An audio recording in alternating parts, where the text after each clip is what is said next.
So students, in this chapter you will study the basic internet concepts. Now all of you are aware of internet, you are using it also.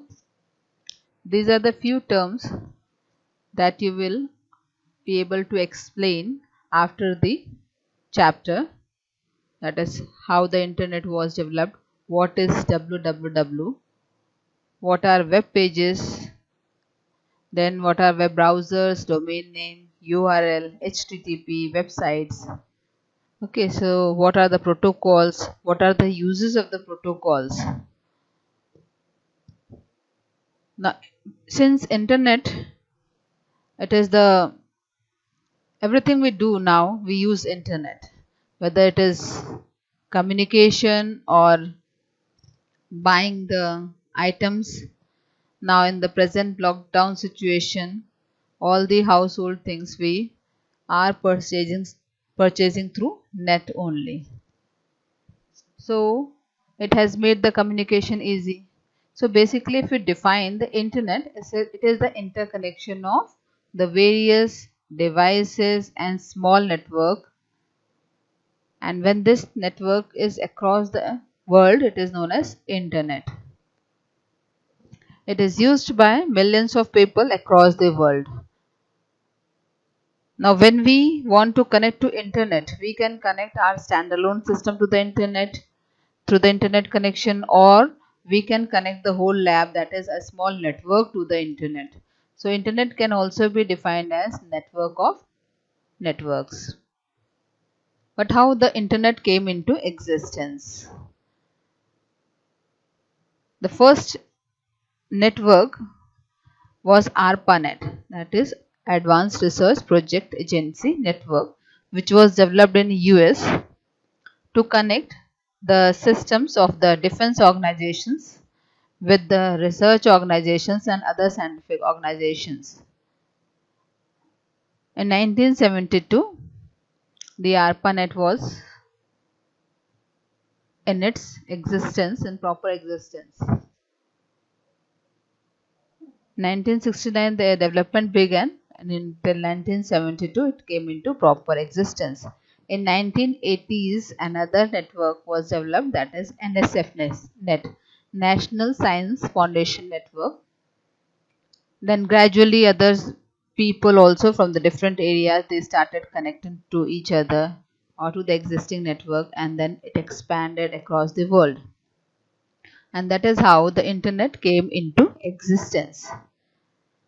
In India, if you talk about the introduction of the internet, it was through the Educational Research Network, that is ERNet. It was set up jointly by the United Nations Development Program and the Department of Electronics, a Government of India enterprise. The ERNet operates even today. We are having many internet service providers in India now whom we can subscribe to get internet connection.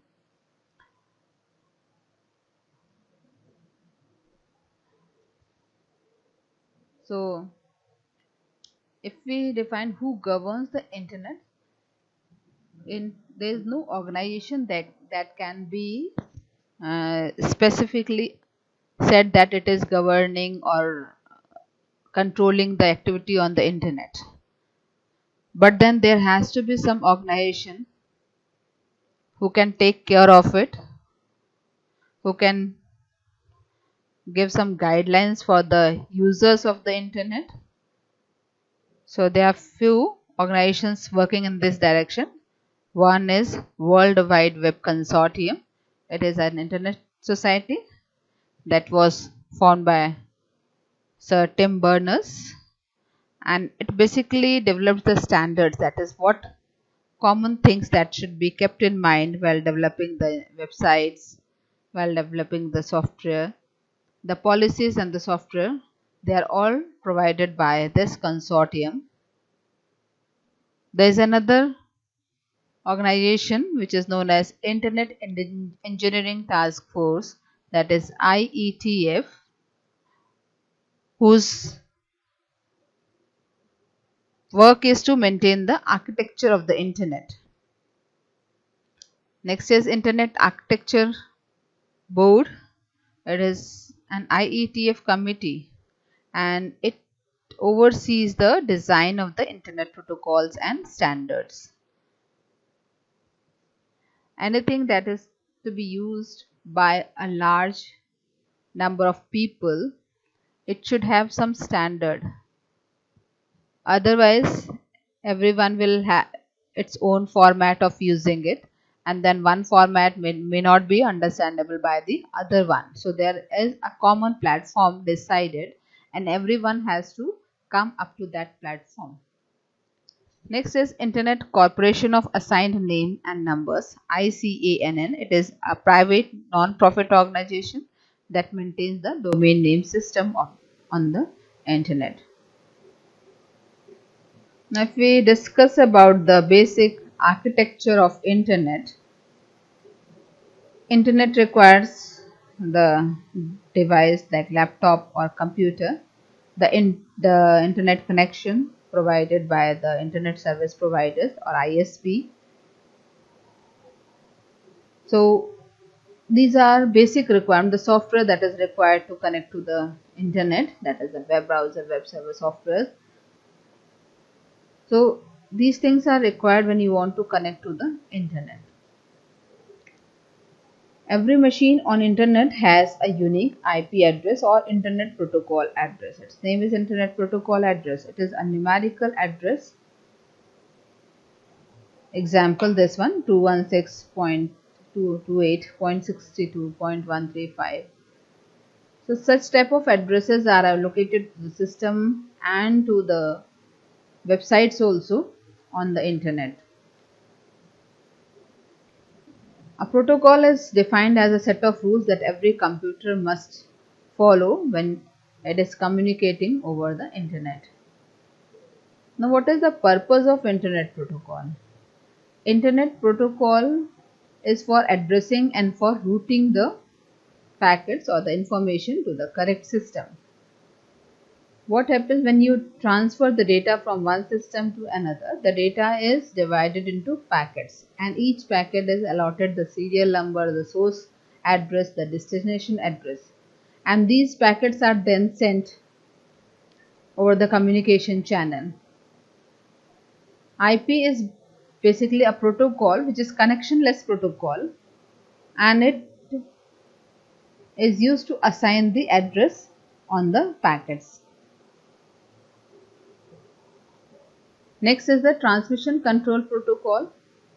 It is also a communication protocol, and then its purpose is to divide the large information into packets, and then at the destination computer it reassembles the packets in the proper sequence so that the complete information is received. Now if one application wants to communicate to another application through TCP, how does this process is carried out? It sends the communication request. One system that wants to communicate sends a communication request. That request is sent to the address of the system where the communication is to be established. If the proper communication is done, that is called the handshaking process, then the two systems will be allowed to interact or communicate. So TCP IP is a complete communication protocol which is for the communication of computers on internet. It also defines how electronic devices like computer would be connected to internet. Now you can learn the definition of packet. Packet is a block of data of definite size. Because the whole information cannot be sent as in a bulk, it is divided into packets. The packets are small sized information. You can also define a packet as a sequence of bytes that consists of header followed by a body.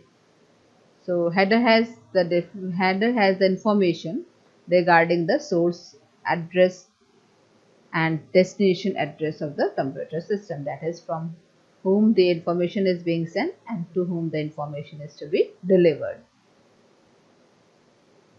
So the important points that you have learned till now are: packets have serial numbers. They can reach the destination computer in any order, but at the destination they are again reassembled according to their packet serial number, and then the original message is obtained. This is the working of TCP/IP. It also detects the problem of network congestion or traffic load balancing. These are few more functions of TCP/IP, so that if any of packet is not delivered properly, or if any packet is lost due to any reason, it can be asked, the source computer can be asked to resend the packet so that all the packets are received at the destination computer.